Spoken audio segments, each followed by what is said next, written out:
Dans le précédent épisode, nous parlions de quelques personnages proéminents de la résistance des esclavés, dits marrons, qui n'auront pas hésité à se libérer eux-mêmes et à combattre l'oppression de l'autorité esclavagiste. Dans ce dernier épisode de Mémoire et Liberté, nous concluons avec d'autres figures emblématiques incarnant différentes formes de résistance. Ces images sont des illustrations vouées à déclencher l'imaginaire et non pas de vocation d'authenticité historique.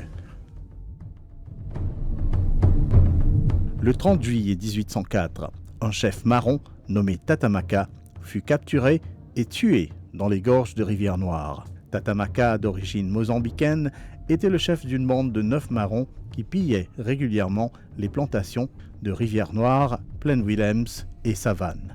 Encerclé par une garnison, Tatamaka, armé de 2 grands couteaux, refusa de se rendre et combattit jusqu'à la mort. En 1811, Pangloss, leader marron d'origine malgache, fut tué lors d'une attaque menée par la milice coloniale sur un camp marron à Plaine-Williams. Pangloss, armé d'un sabre et portant des gris-gris, combattit les chasseurs de marrons avant d'être abattu. Il était respecté par ses compagnons marrons qui lui attribuaient des pouvoirs mystiques. D'origine mozambicaine, le chef marron Kaitan commanda une bande de 15 autres résistants pendant plus de 2 ans, grâce à sa connaissance exceptionnelle des routes et chemins de Moka. Entre 1822 et 1823, Kaitan et sa bande attaquèrent les plantations de Moka, Flac et Plaine-Williams, volant objets et vivres afin de survivre. Kaitan fut capturé en 1823 après avoir été trahi par l'un de ses compagnons.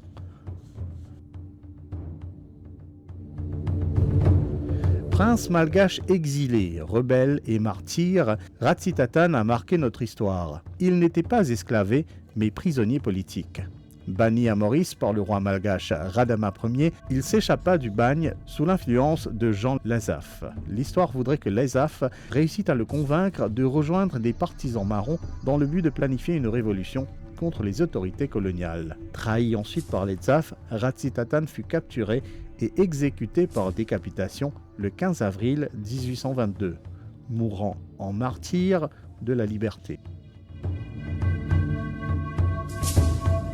Célèbre marron et résistant qui combattit la maréchaussée, une milice coloniale, Barbe Blanche était un meneur d'hommes courageux.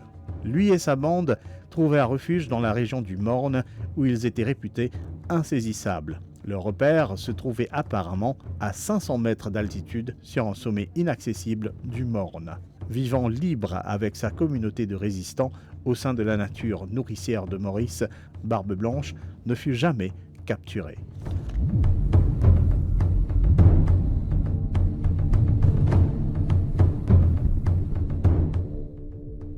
Son nom a traversé l'histoire.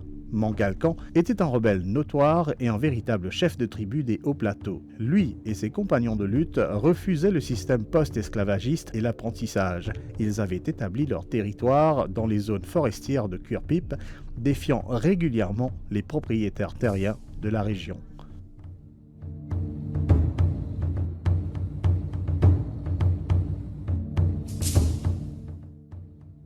Il a donné son nom à une cascade de grandes rivières sud-est, et pour cause. Diamamouve, d'origine malgache, avait la réputation d'être un grand marron. Il avait trouvé refuge dans la nature environnante et les grottes de grandes rivières sud-est. Traqué et acculé par les chasseurs de marrons, il choisit de se jeter du haut d'une cascade de 20 mètres plutôt que d'être capturé de nouveau. Son corps ne fut jamais retrouvé.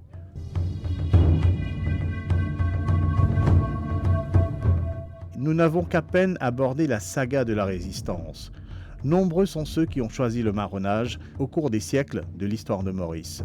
Leur héritage montre que la liberté s'est conquise au prix de grands sacrifices sur la difficile route vers l'abolition de l'esclavage. En évoquant la mémoire de ces héros, nous célébrons leur bravoure, leur humanité et leur refus d'être victimes de la tyrannie de la servitude.